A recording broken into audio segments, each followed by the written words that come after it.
I'm doing the first two Flatteners in chapter 2 of the book. The first one is he kind of makes it two-part when he puts it together, but he says that the fall of the Berlin Wall is the first one.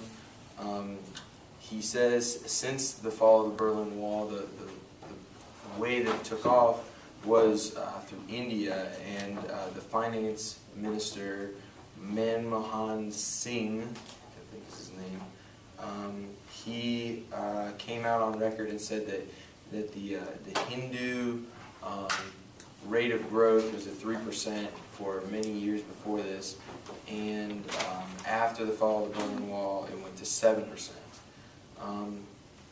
The fall of the Berlin Wall was more of a symbol because, as you know, it separated out Germany and wouldn't let the East side have even a glimpse of freedom, never mind an actual reality of it. So it was more of a symbol than anything.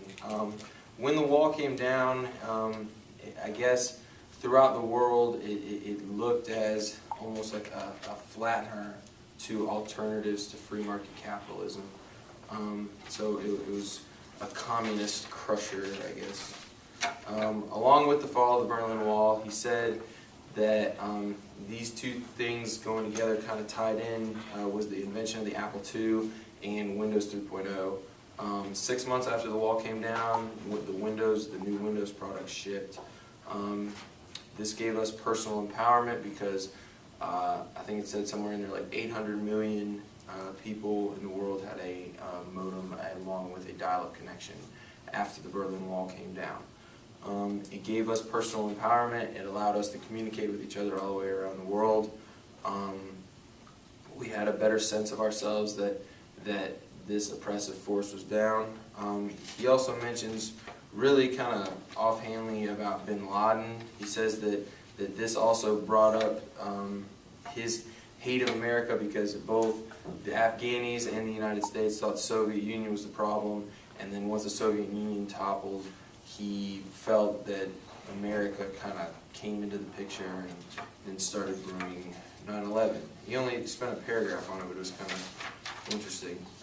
The second flattener is the invention of something called Netscape.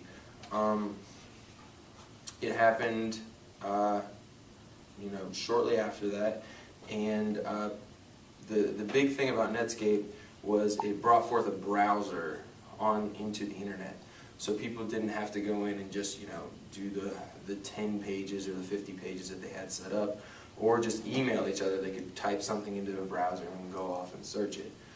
As I said, people already had a PC with a modem, so when Netscape came out, all they had to do was just go up to the top, and as you all know, you just type something into the browser. And this was revolutionary and allowed for a lot of searching and internet freedom. It was scaled the first time that Netscape came out. It was scaled around the views that like a child could do it, like from a child to an old person could work the internet and have readily access to information as fast as they wanted it. Windows, as you know, with Internet Explorer, came in and put it in immediately, and since that day that Netscape came out and introduced the browser, we've been adding on and adding more web pages and broadening our search for things that we can relate to and search on the internet, and those are